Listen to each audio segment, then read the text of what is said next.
Hello everyone, welcome to my second channel Unique Education.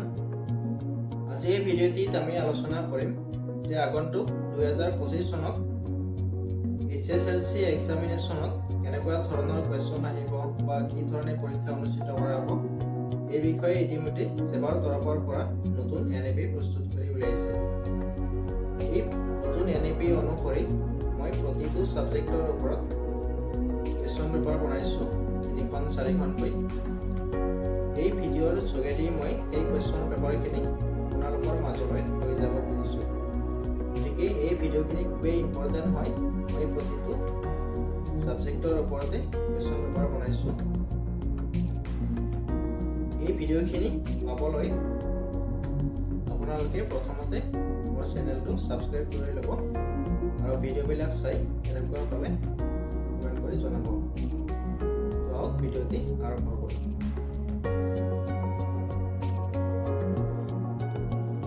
প্ৰথমে আমি আৰম্ভ কৰিছোঁ ইংলিছৰ পেপাৰখন।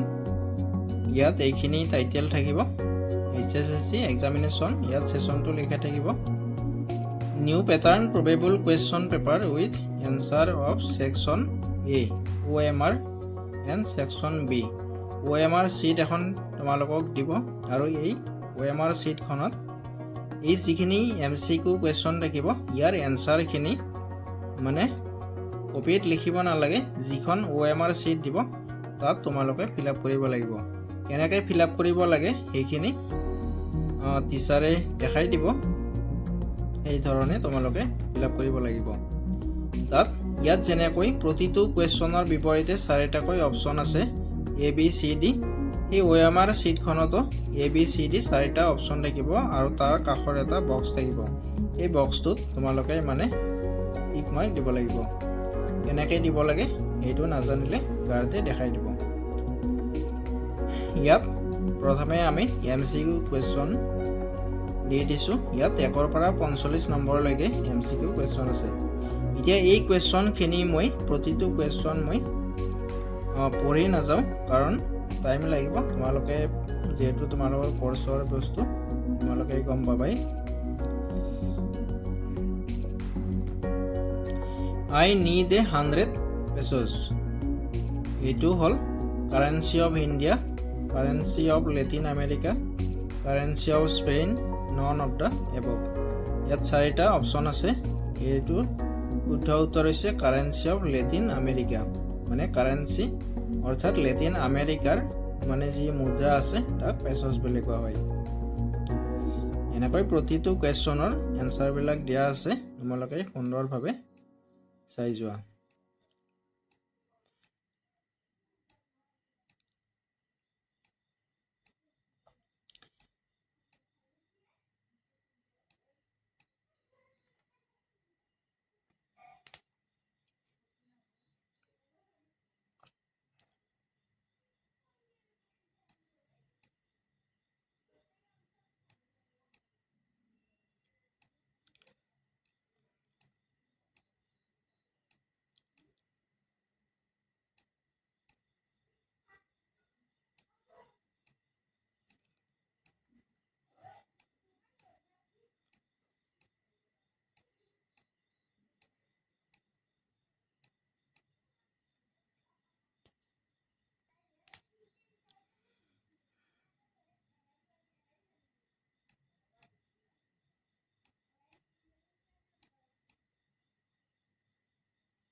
ইয়াৰ আছে 21 নম্বৰ কুৱেশ্যনটোত fill in the blanks with the right choice in question number 21 and 4।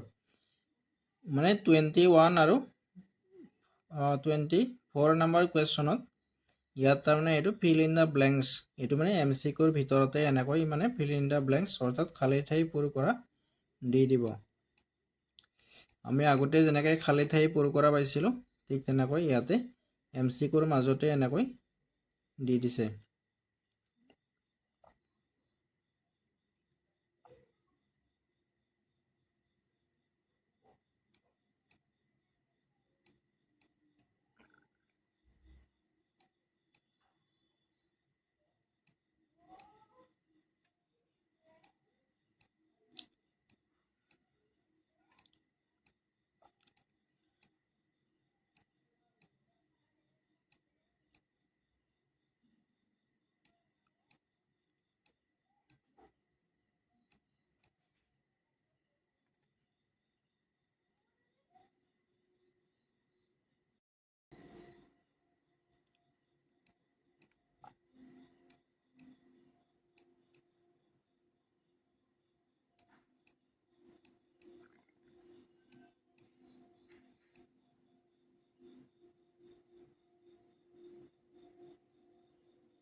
Year question number 45 ইয়াত মানে আমাৰ যিখিনি MCQ আছিল এই MCQখিনি ইয়াতে শেষ হ'ল।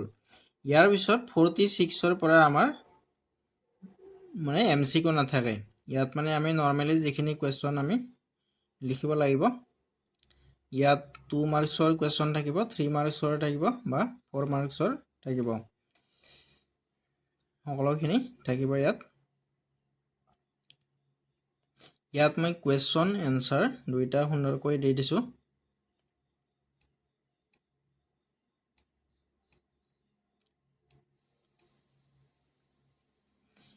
এইখিনি কিন্তু খুব ইম্পৰ্টেণ্ট কুৱেশ্যন, তোমালোকে ভালদৰে মনোযোগেৰে চাবা।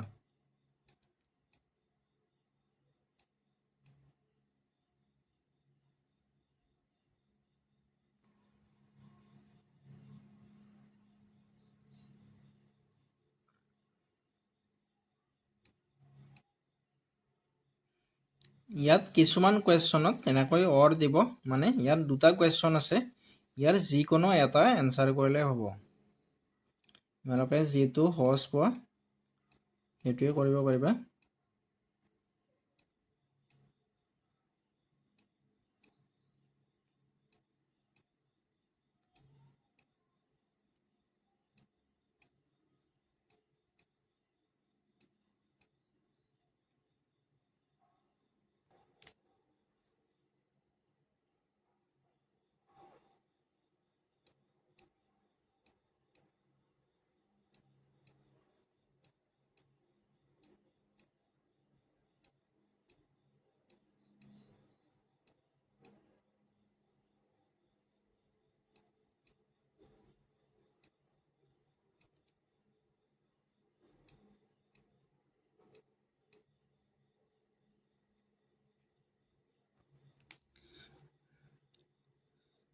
ইয়াত আছে আমাৰ এছে আছে, ইয়ৰ এইম ইন লাইফ আৰু the festival you like most. তুমি মানে কি উৎসৱ বেছি ভাল পোৱা তেনেকুৱা এটা উৎসৱৰ বিষয়ে লিখিব লাগে। ইয়াত মই এছে দুখন দি দিছোঁ সুন্দৰকৈ।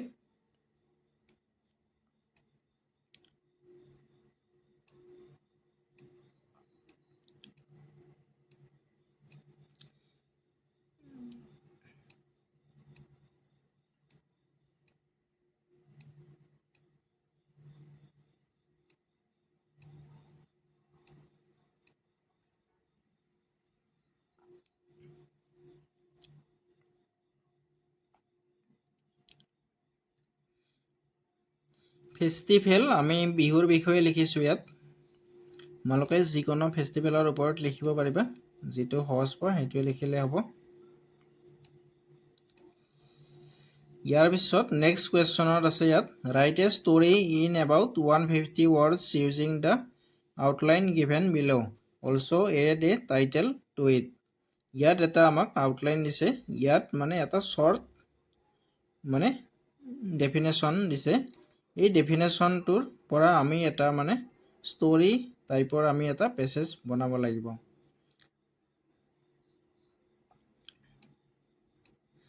ইয়াত চোৱা, a young man starts a small business. এজন ডেকা মানুহে মানে এটা সৰু বিজনেছ আৰম্ভ কৰিছে। Takes a budget of eggs to sell in the market. আৰু তেওঁ মানে কণীৰ ব্যৱসায় কৰিছে আৰু কণীবিলাক বাস্কেটত লৈ গৈ তাত বজাৰত বিক্ৰী কৰিব। His mind works fast. তেওঁ মানে খুব তাৰমানে মনত মানে আগ্ৰহী হৈ পৰিছে আৰু খুব বেগাই মানে কথাবিলাক ভাবিছে। With the money he would buy more eggs, save more, become rich, jumps in joy and smashes the eggs. আৰু তেওঁ মানে বেছি টকা মানে ব্যৱসায়ত খটুৱাব আৰু বেছি কণী কিনিব আৰু তেওঁ সোনকালে মানে ধনী হ'ব। এই ধৰণৰ কথা তেওঁ চিন্তা কৰি ব্যৱসায়ত আগবাঢ়িছে। ইয়াৰ ওপৰত আমি এটা ষ্টৰি এটা বনাব লাগে।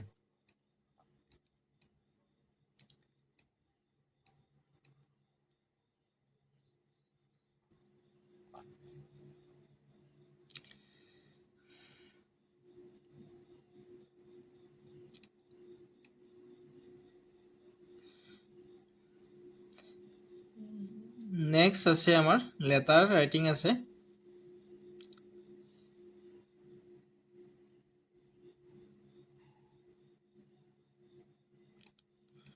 Write a letter to the editor of a local English newspaper about the poor roads condition of your locality. ইয়াত মানে তোমাৰ নিজৰ মানে গাঁৱৰ বা ওচৰৰ মানে ৰাস্তা ঘাট যদি বেয়া হৈ আছে তেতিয়ালৈ সেই বিষয়ে নিউজ পেপাৰত এড দিয়াৰ কাৰণে তুমি নিউজ পেপাৰৰ এডিটৰলৈ এখন মানে আবেদন লিখিব লাগে, চিঠি লিখিব লাগে। সেই চিঠিখন কেনেধৰণে লিখিবা ইয়াত মানে লিখিব দিছে। ইয়াত সুন্দৰকৈ দিয়া আছে, তোমালোকে ইয়াৰ পৰা চাবা। ইয়াত তোমাৰ নাম থাকিব, XYZ লিখি দিছোঁ মই কাৰণ নাম দিয়া নাই। নেক্সট এইটো এটা কুৱেশ্যন আছে।